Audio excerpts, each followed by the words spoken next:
फिर क्या बताते हैं कि सच्चा सतगुरु कोई नहीं पूजे, इन झूठों जगपतियासी। सच्चा संत परमेश्वर आए थे उस समय किसी ने मालिक को स्वीकार नहीं किया, और जितने ये झूठे लोग थे, परमात्मा कहते थे कि ब्रह्मा विष्णु महेश ये नासवान हैं, इनकी जन्म मृत्यु होती है, और इन तीनों गुणों की भक्ति में ये भूल रहा संसार। कह कबीर निज नाम बिना कैसे उतरो पार। तो इस बात का विरोध करवा दिया उन झूठे गुरुओं ने कि कबीर झूठ बोलता है, ये जुलाहा है, क्या जाने संस्कृत को, क्योंकि संस्कृत के पढ़ने वाले ब्राह्मण अधिकारी होते थे।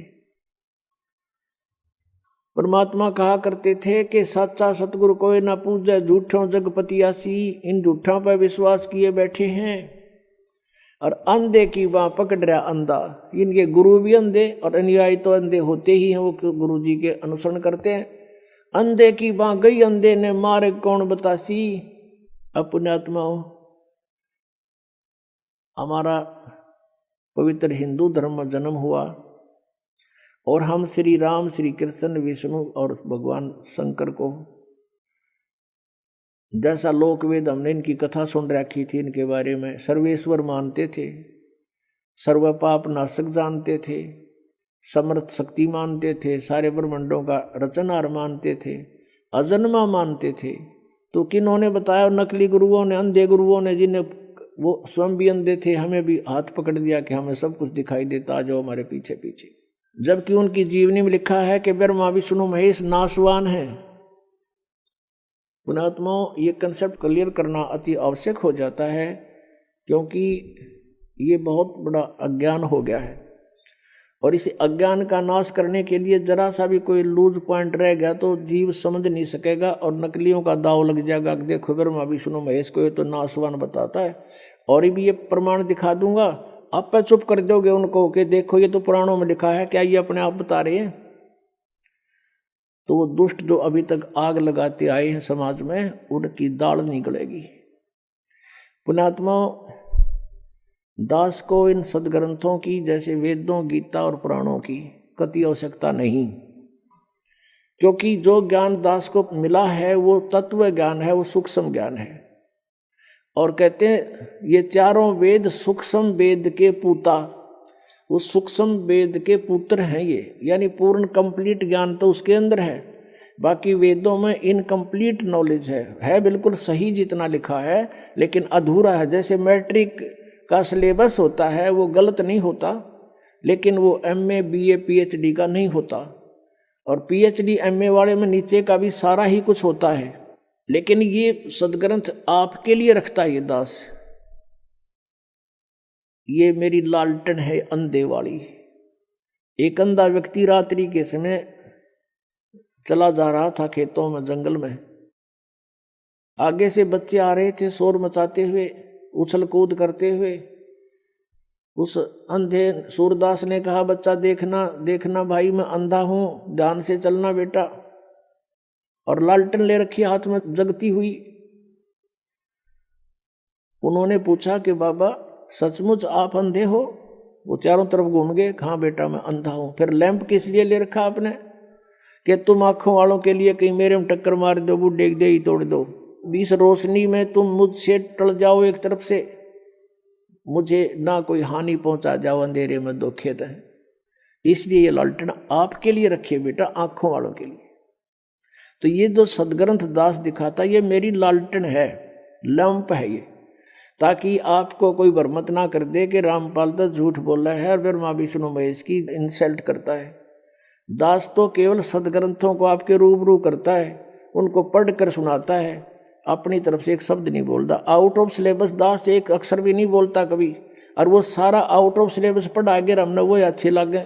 वो अच्छे क्यों लग रहे हैं? क्योंकि हमें खुद ज्ञान नहीं, अब स्वयं ज्ञान हो गया तो फिर वो आप पे फ्यूज हो जाएंगे वो नकली। तो यह थोड़ा सा दिखाते हैं आपको कि ब्रह्मा विष्णु महेश अजर अमर नहीं है, ये नासवान है। श्रीमद देवी भागवत गीता प्रेस गोरखपुर से प्रकाशित है। ये संपादक हैं हनुमान प्रसाद पोदार चिमनलाल गोस्वामी, और ये गीता प्रेस गोरखपुर से प्रकाशित है। गोविंद भवन कार्यालय कोलकाता का संस्थान। इसके 123 पृष्ठ पे ये चंद पंक्ति हैं, ये बहुत सा काम हमारा हल कर देंगी। तीसरा स्कंध 123 पृष्ठ पे भगवान विष्णु अपनी माता दुर्गा की महिमा सुना रहा है। तुम शुद्ध स्वरूपा हो, यह सारा संसार तुम इसे उद्भासित हो रहा है। मैं ब्रह्मा और शंकर हम सभी तुम्हारी कृपा से विद्यमान है। हमारा आविर्भाव माने जन्म, तिरोभाव माने मृत्यु हुआ करता है। हमारा तो जन्म और मृत्यु होता, केवल तुम ही नित्य हो, जगत जननी हो, प्रकृति और सनातनी देवी हो। भगवान शंकर बोले, देवी यदि महाभाग विष्णु तुम्ही से प्रकट हुए हैं तो उनके बाद उत्पन्न होने वाले ब्रह्मा भी तुम्हारे बालक हुए। फिर मैं तमोगुणी लीला करने वाला शंकर क्या तुम्हारी संतान नहीं हुआ? अर्थात मुझे भी उत्पन्न करने वाली तुम ही हो। शिवे संपूर्ण संसार की सृष्टि करने में तुम बड़ी चतुर हो। इस संसार की सृष्टि, स्थिति और संहार में तुम्हारे गुण सदा समर्थ हैं।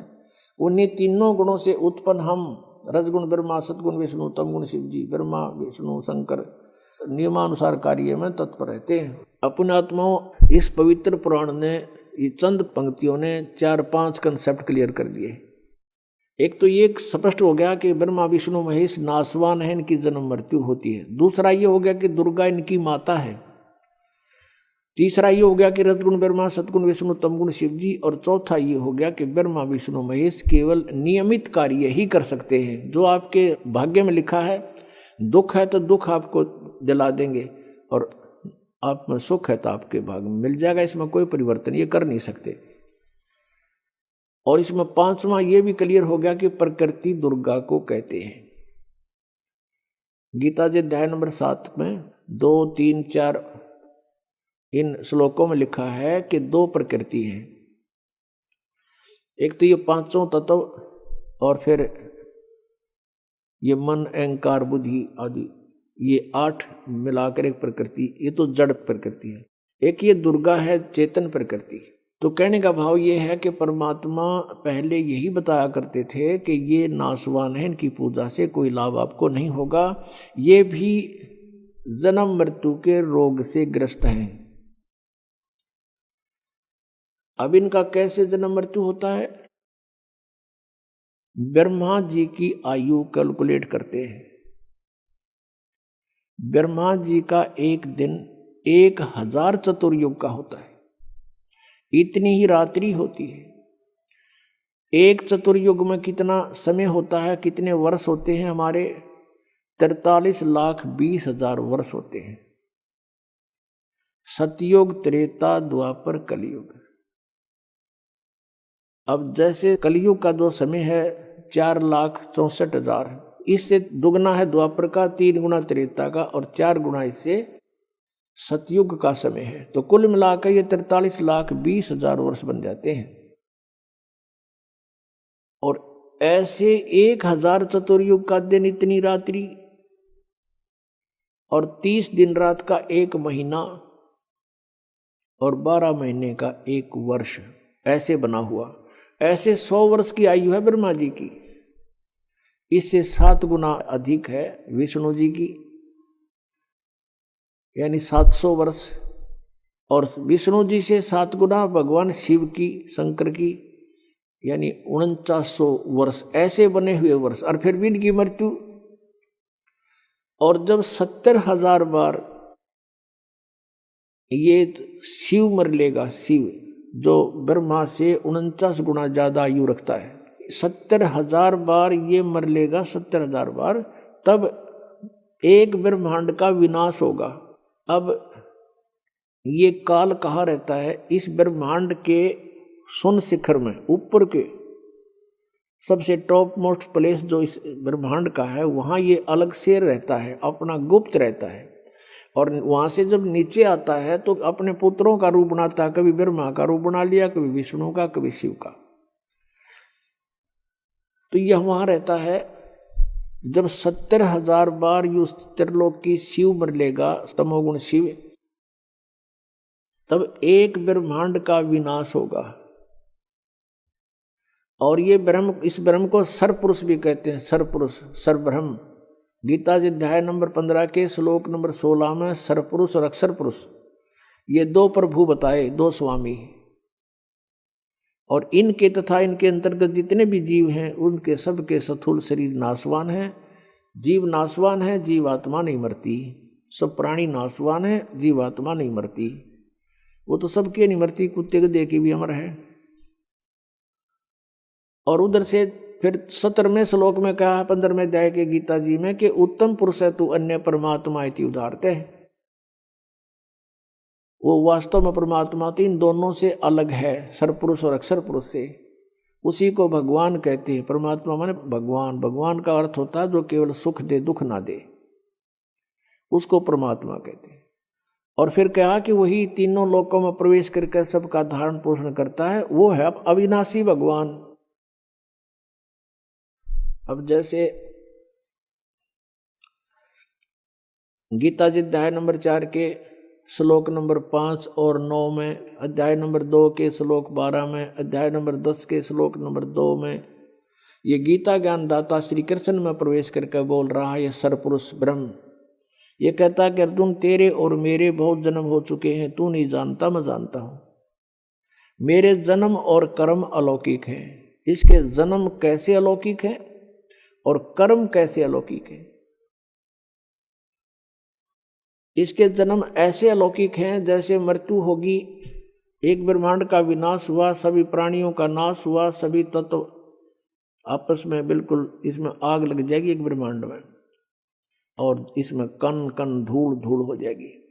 फिर अपने हिसाब से जैसे परमात्मा ने पहले इन सब पृथ्वी को उत्पन्न किया, सब जल सब तत्व बनाकर दे दिए, फिर विधान बनाकर छोड़ दिया, इसलिए ये सारे प्राणी नेक्स्ट ब्रह्मांड में चले जाते हैं ऑटोमेटिक परमात्मा के विधान अनुसार।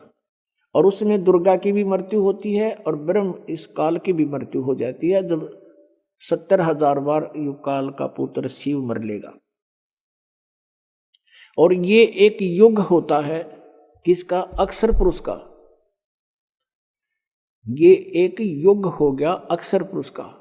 ओहो, अब फिर क्या होगा कि यहां से सभी प्राणी दूसरे ब्रह्मांड में चले जाएंगे। 21 ब्रह्मांड है इस काल के पास। उस ब्रह्मांड में जाते ही परमात्मा ने विधान बना रखा है कि इन दोनों का, दुर्गा का और इस ब्रह्म का, अपने आप युवा शरीर निर्मित हो जाता है वहां जाते ही। जैसे आप देखते हो वर्षा के दिनों में आप छत पर होते हो, वर्षा आई और थोड़ी सी देर में क्या देखते हो, वहां मेंढक फुदक रही है। वो कहां से आएगी? उस 5 तत्वों के संयोग से अचानक ऐसा एटमॉस्फेयर बन गया कि वो अपने आप उनका शरीर बन गया। आप देखते हो इनमें गेहूं में कीड़े हो जाते हैं, यानी सुरसी हो जाती है, अपने आप हो गई, लेकिन अन्य प्राणी नहीं हो सकते। ऐसे ही वहां पर उस स्थिति में केवल इन दोनों का शरीर युवा बन जाता है, और वहां पर पहले से ही सृष्टि तैयार होती है, फलदार वृक्ष होते हैं परमात्मा के विधान अनुसार। फिर ये धीरे धीरे अपनी पत्नी से, दुर्गा से, कुछ वचन से, कुछ अपने सृष्टि क्रम से इन 3 पुत्रों की उत्पत्ति करता है। इनको अपने प्रधान बनाता है और 3 लोगों का एक एक विभागीय मिनिस्टर बना करके स्वयं मुख्यमंत्री का रोल करता है। तो इस प्रकार इनके जन्म और कर्म अलौकिक हैं। ये अपने आप को इसलिए अजन्मा कहता है, लेकिन इसका जन्म होता है तरीका दूसरा है और मृत्यु होती है। पुण्यात्माओं, जब ये ब्रह्मांड में आग लगती है, ये बहुत बुरा हाल होता है दुर्गा का, और इसका ये सबसे लंबी उम्र के यही है। और ये जब आग लगती है तो सिद्धि से उड़कर भागने की चेष्टा करते इधर उधर खूब भागते हैं अपने उस लोक में जान बचाने के लिए, और इनको इतना बुरी तरह जल के मरते हैं ये जिंदा, और हाहाकार मचाते हैं, तौबा मचा देते हैं, बुरा हाल हो जाता, अचेत होकर गिर जाते हैं।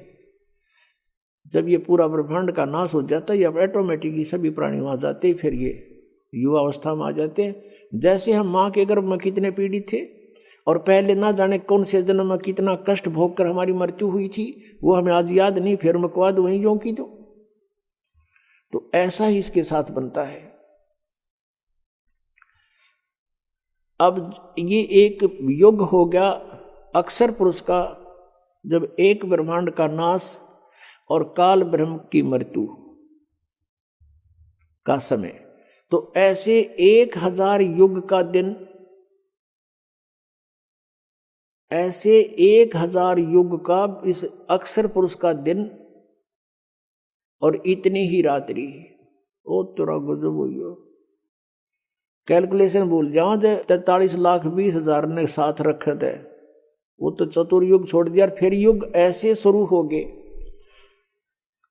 और ऐसे ही 30 दिन रात का महीना अक्षर पुरुष का, और 12 महीने का 1 वर्ष और 100 वर्ष की आयु। वेदों में आपने देखा होगा 7 वर्ष लिखा, 100 वर्ष।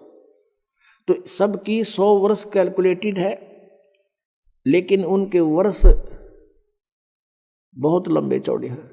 तो ऐसे इस अक्षर पुरुष की मृत्यु होगी इतने 100 वर्षों के बाद, इतने लंबे पीरियड के बाद।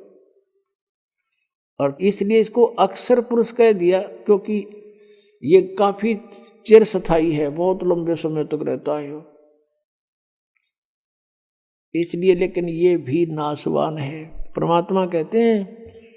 और 5वां उत्तम पुरुषत्व अन्य परमात्मा इति उदारत, ये लोग तरम आविष्य विवर्ती अवैश्वर है, वो अविनाशी परमात्मा है।